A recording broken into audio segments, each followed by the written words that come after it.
This episode brought to you by...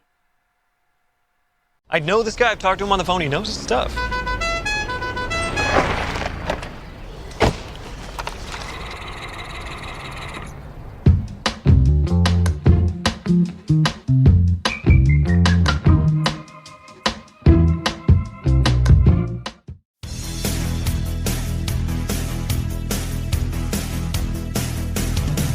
Well, you all must have heard I'm a real nerd. People say I'm a fool, but they never got the news that I'm a vile one.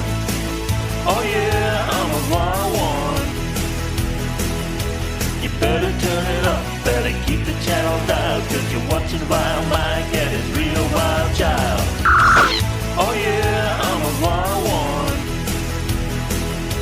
You better turn it up, better keep the channel dialed, cause you're watching Vile Mike and his real wild child.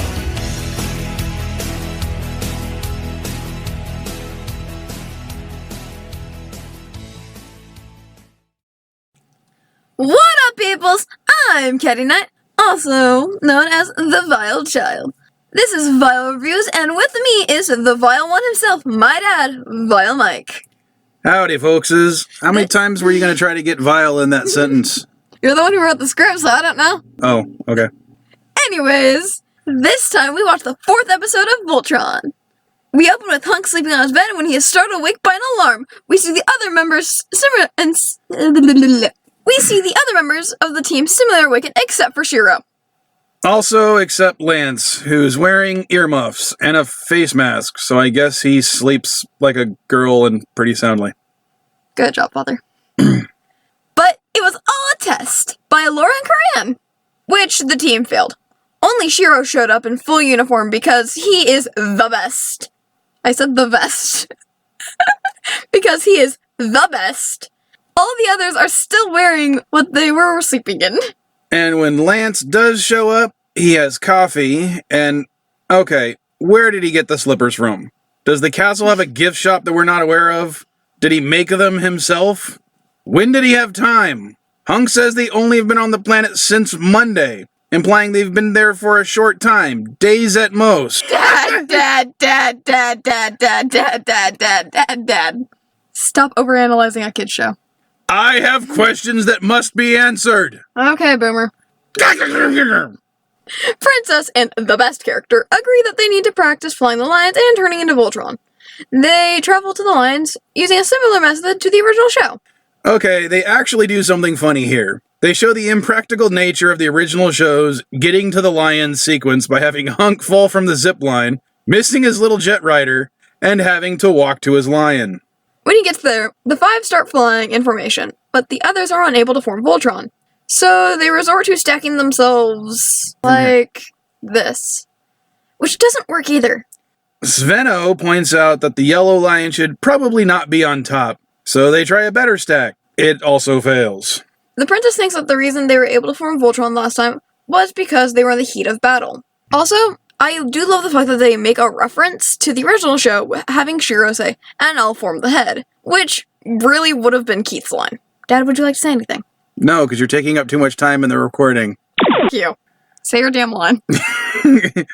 To simulate the heat of battle, the princess decides to use the castle's weapons to attack them.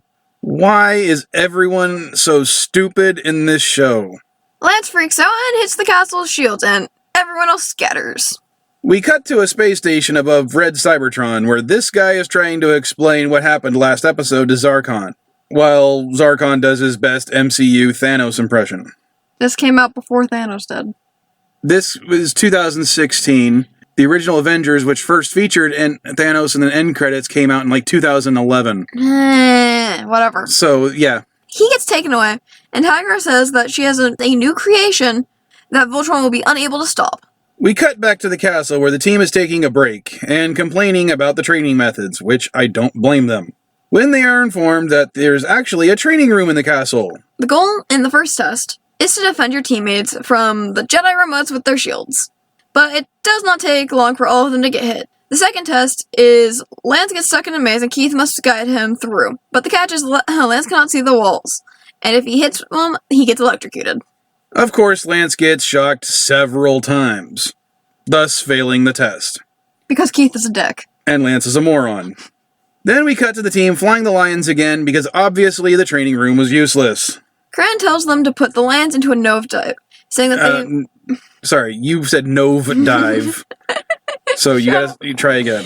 Cran tells them to put the lions into a nosedive. Can you say...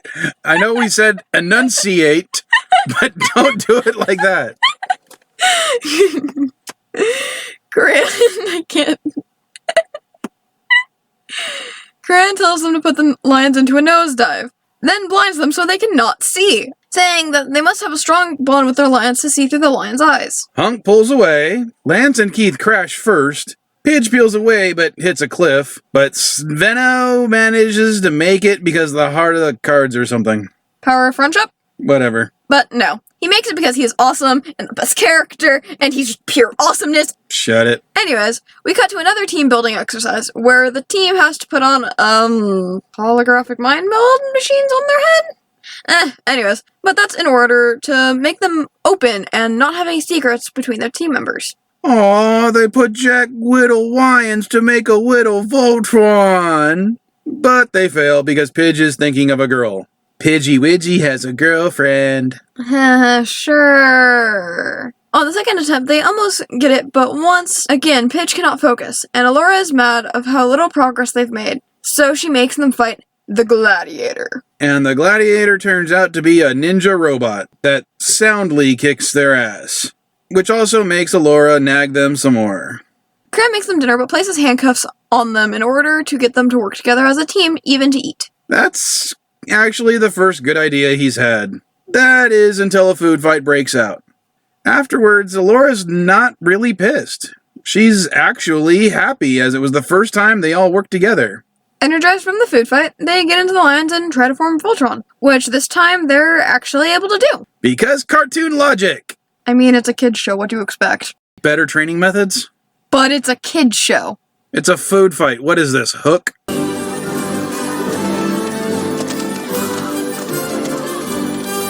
Actually, I believe this is not truly a kid show. I believe it's a teen show. Whatever. Anyways, we cut to them sitting alone, discussing the day. But then they go to bed. But Pidge pulls out a photo. On the Zarkon station, the big bad tells about how the new beast will defeat the good guys. Mwahahaha! Cue credits. So, Dad, what did you think about the episode? It's your typical breather episode. The stakes aren't very high. There's no real attacking going on. And it's kind of nice they actually tried to implement a training thing to show that, they just didn't have all the skills perfect and right from the get-go. Except Shiro. Except Sveno. I just wish that they actually had some better training methods instead of making this entirely a comedic episode. It would have made more sense to actually them having them succeed every once in a while instead of just consistently failing and then they can do what they need to do. After having a lot of exposition and lore-heavy episodes and the action of the third episode, I think the comedy was well needed. It spaces out what would have been just more lore and more exposition about forming Voltron and stuff and how it's perfect. I think them failing shows that these characters still need to grow, as it's still the very beginning of the series, and once again, they're trying to show that these characters are different from the originals. I can accept that. Anyways, Dad, say the thing. Don't forget to like, comment, and subscribe. Bye-bye! Like the old proverb says, a man can be driven to do anything if a beautiful woman is just really, really mean to him. Hey! Okay.